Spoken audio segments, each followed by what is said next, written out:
Well, good morning, everybody. How's everybody doing this morning? I just thought I'd sit here and chat with everybody while I drank my cup of coffee this morning. And we could talk a little bit, talk seeds, talk garden. But you know, I had been harvesting my moonflower seeds. Well, there's a whole plate of them that I got the other day. And they're pretty well dried. I leave them sitting on a paper towel in a plate until they get completely dry. I leave them for several days. But they're ready to go in a little brown paper bag or a paper envelope, or not a bag, a little brown envelope that I usually use to put my seeds in. Or at this point,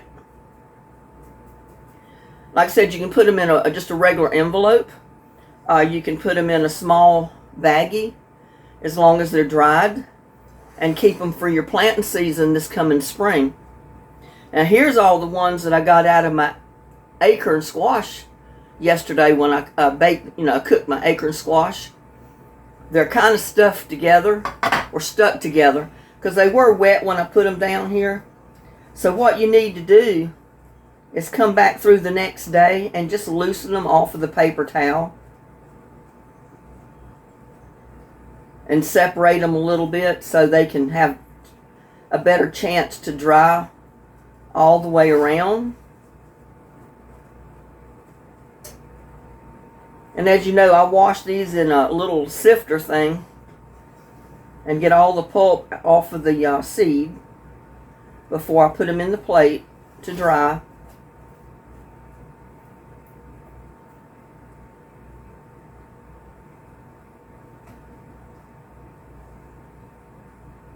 Or what I can. I see there's a little bit right there.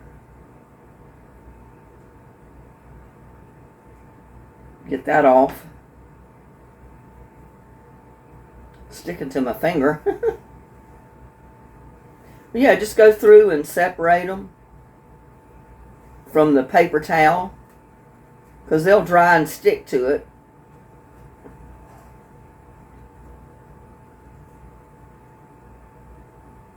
And usually when you separate it, the part that's stuck, some of it is still wet. And separating it and just kind of mixing it around, we'll get some of that wet part facing up.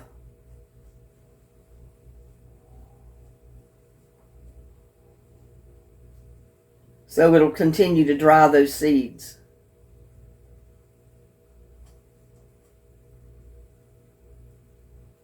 Some of them will even stick together. You can break them apart.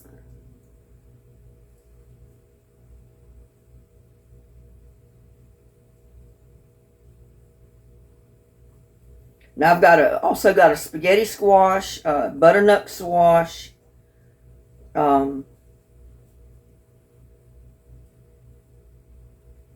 another type of a winter squash in there that I'm also going to cook eventually. And I'm going to do the seeds the same way. I'm saving seeds to every one of them. That way I'm going to have plenty of squash seed of several different kinds to plant in the spring.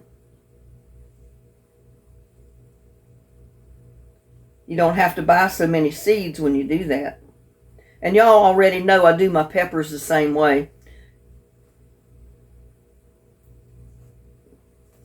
But there, I kind of separated them around, spread them out, break them loose from the paper, spread them out a little bit.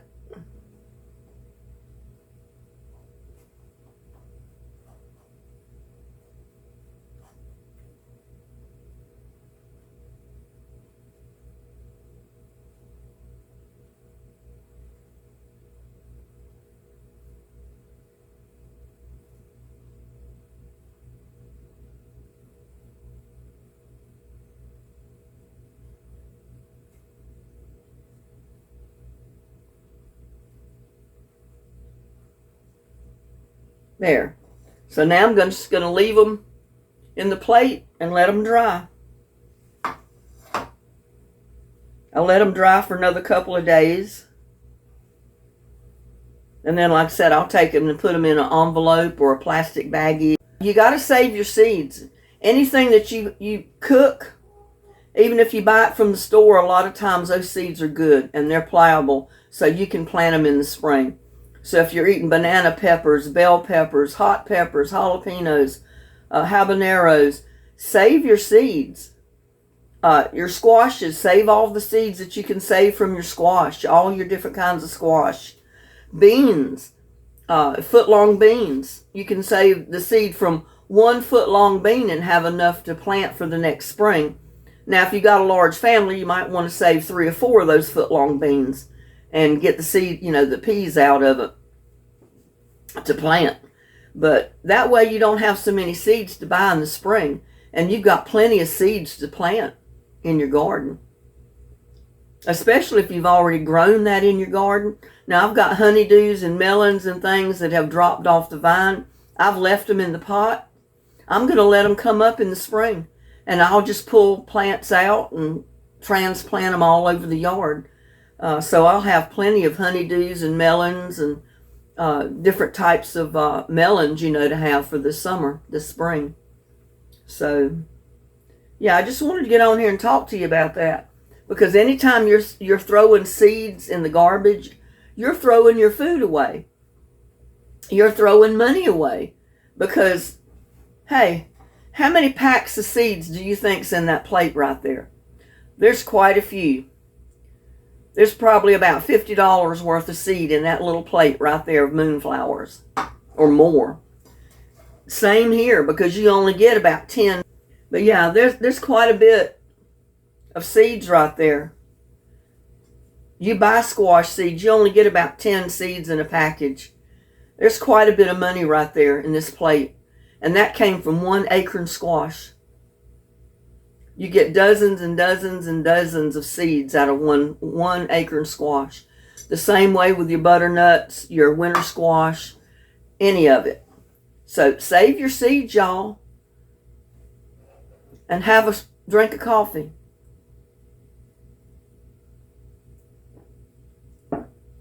Start buying your lettuce that has the roots on the bottom. Harvest your head of lettuce and then plant your roots like I did.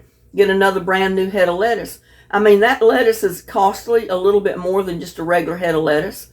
But hey, you'll get 3 or 4 heads of lettuce out of it. So you're not wasting your money, and you'll end up spending less on lettuce by doing that. I was going to plant cilantro this time of year, but I don't really use that much cilantro. But I probably should have planted maybe 1 pot of cilantro, because it'll live better in the cooler temperatures than it does in the summer.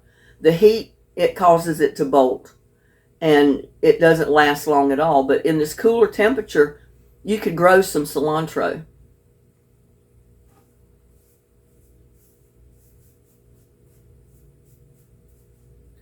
Yeah, that's quite a few moonflower seeds right there.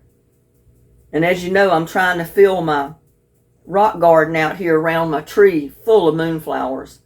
And I've got it pretty well started. I'm just hoping a lot of them from last year will come up in the spring from the roots, plus the ones that I've replanted this year. And I'll have more to plant in the spring. I'm just hoping we have a little bit more rainfall this spring than we have now. So, and it's Christmas time. What better time to talk planting seeds? There's some areas of the world where they plant all year round. It doesn't matter. Summer is just like winter. Winter is just like summer, so it doesn't bother them, climate-wise or temperature-wise. Like California, most places in California can plant 12 months out of the year. It doesn't matter. Their plants will live because it hardly ever freezes there.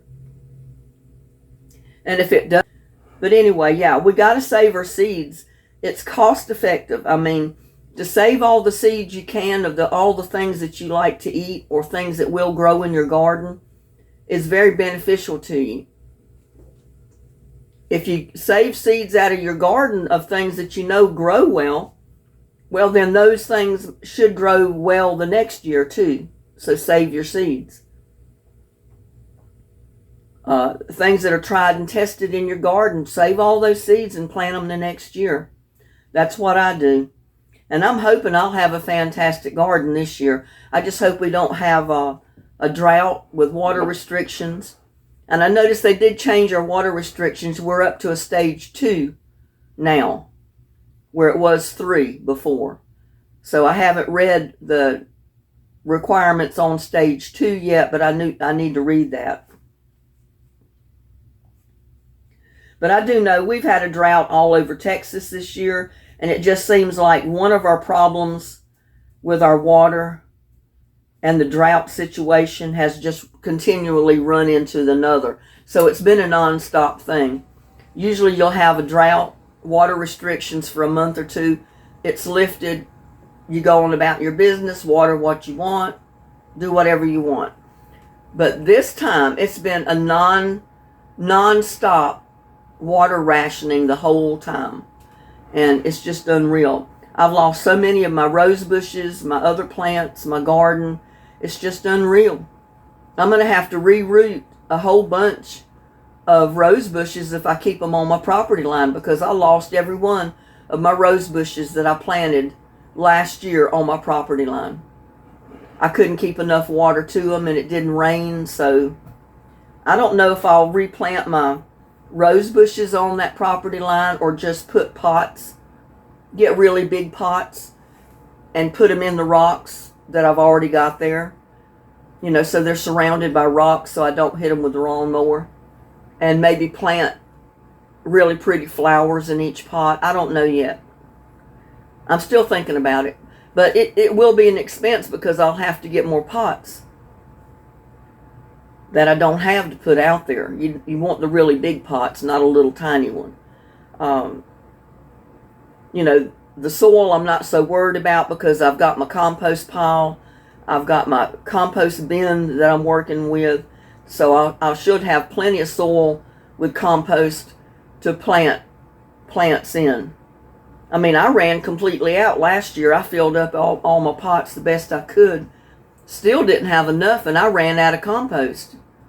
I mean, I literally scraped the bottom of the ground where my compost pile was, trying to get enough dirt. And I wanted to use that compost to replenish a lot of my pots and totes that I've got this year already, where I had already planted stuff last year. And I need to add soil to it, so I was going to add the compost to that. So I don't know if I'm going to have enough this year either. We'll just have to wait and see. If I have any extra, I can always start planting pots out on the side, I guess. Do one at a time. I don't have to do all of them at one time. Kind of like I got marigolds and mums in that little pot already that took the place of one of the rose bushes that didn't make it. And it was in a pot, so I know I kept plenty of water to that. But for some reason it died.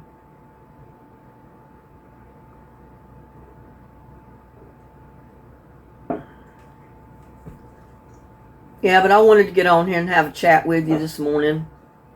It's going to be a beautiful day today. I need to get out there actually and start raking some leaves and putting them in that compost pile. Because, you know, the last time I videoed it, I was putting dirt at the top, covering all the food scraps and paper and cardboard and leaves that I already had in there. So now I need to start back with more leaves, more cardboard, and then food scraps, and then, you know, so on. Because it keeps dropping as I add. So people can't tell me that you can't make compost by not turning it. You don't have to turn a compost pile. Just layer it, pile it up, and leave it there. I mean, it will break down on its own without turning. I'm not able to do all that turning with my back and neck injuries that I've got. So that's why I'm just layering mine, and I'm going to leave it there, let nature do its thing. Because if I put any of the food scraps in it that attracts ants, it'll go to the compost pile. The ants will do their thing. They'll leave. And it'll be ready to go by the time I need to use it in the spring. I'm not going to have to worry about the ants being in it.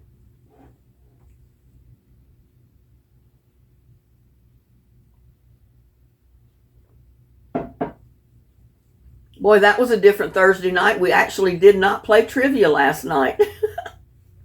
Maybe we'll play this coming Thursday night. I'm not sure. I've got to come up with some gifts, you know, especially if I do it next Thursday night. It'll be one of the last Thursdays that you'll be able to have a prize to give it away and actually get it in the mail by Christmas, you know. So last night I just wanted to take a break from trivia for one night. So we'll get back to it because I enjoy doing it. And I know everybody else loves it as well. So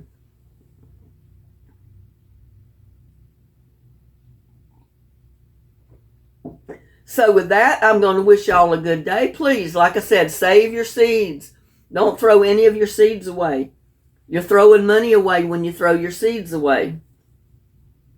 Please like, share, subscribe to my videos. Y'all have a blessed day. I'll see you on my next one. Bye now.